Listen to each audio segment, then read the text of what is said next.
पिछली रात शौच सेवा में भाग लेने के बाद हमने भोर में फटाफट स्नान किया और भगवान विश्वेश्वर के दर्शन के लिए निकल पड़े। कितनी बार हमें सिखाया जाता है कि ईश्वर सर्वव्यापी है, फिर भी हमेशा इस भ्रम में रहते हैं हम कि वे विभिन्न प्रकार की पूजाओं और वैदिक मंत्रों के बीच में केवल मंदिर में ही मौजूद हैं। इसी तरह हमें हमेशा डर रहता है कि हम अगर दर्शन के लिए मंदिर नहीं जाते हैं तो हमें परिणाम भुगतने होंगे। ये भ्रम और भय, इसके चारों ओर कई कर्म और माया आपस में जुड़ी होती हैं। मैं एक आत्मा हूँ और मेरे पास एक शरीर है। हम कितनी बार इस सत्य का स्मरण करें, केवल यह अनुभूति कि मेरे पास शरीर है और ये मेरा है, इससे हमें बहुत संतुष्टि मिलती है। क्या यह सोचना भी संभव है कि मैं एक आत्मा हूँ और मैं एक दिन शरीर को त्याग दूंगा, तो शरीर के बंधन क्यों बढ़ाएं? क्या भौतिकवादी लेन देन में फंसे हम लोगों से ऐसी अनुभूति की उम्मीद की जा सकती है? जाहिर है, अगर ऐसा एहसास होता तो हम माया के दुष्चक्र में फंसते ही नहीं। हमारे स्वयं सेवकों ने हमारे लिए दुविधा मुक्त दर्शन की व्यवस्था की, लेकिन भारी बारिश हो रही थी। बारिश में भीगते हुए हमने बैठकर स्वामी की सजावट, पूजा, अर्चना सभी को देखा। लेकिन बारिश के बीच में भी हमारे स्वयं सेवक माताजी के निर्देश अनुसार ध्यान में लगे हुए थे। स्वामी की मूर्ति से हटाई गई फूलों की माला में से एक को फेंक दिया गया और वो मुझ पर गिर गई।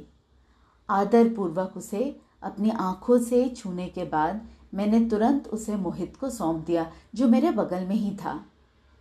मंदिर में दिव्य स्पंदन थे। मंदिर के भीतर ब्रह्मांडीय ऊर्जा की बारिश की बराबरी केवल बाहर की बारिश से ही हो सकती थी। शायद उस विशाल श्री चक्र के कारण जिसका उल्लेख माताजी ने किया था। हमारे स्वयं सेवकों को ध्यान करते समय अद्भुत अनुभव प्राप्त हुए। मंदिर परिसर में दर्शन करने के बाद मुझे बहुत सी बातें याद आईं। कितनी बार इस काशी नगरी को दुश्मनों का कोप झेलना पड़ा है। कितनी बार इस मंदिर के खजाने को लूटा गया था। मूल मंदिर को औरंगजेब ने तोड़ा था। 1750 में जयपुर के महाराज ने मंदिर को उसके पूर्व गौरव को बहाल करने के लिए सभी प्रयास किए, लेकिन इसे फिर से ध्वस्त कर दिया गया।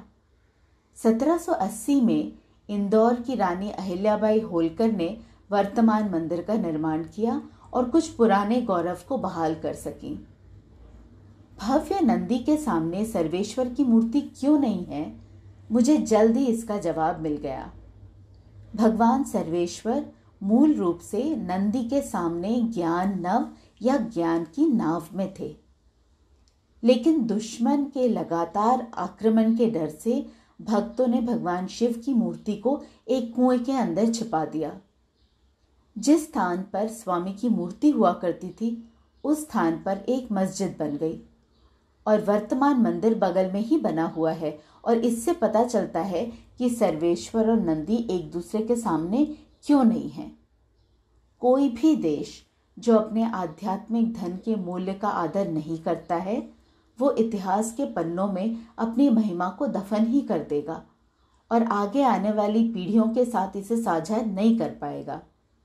हमारे लाखों देशवासी हमारे इस आध्यात्मिक धर्म के बारे में अनभिज्ञ हैं।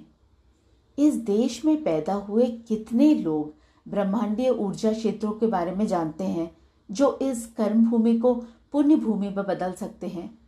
उनमें से कितने इस ज्ञान का उपयोग कर रहे हैं?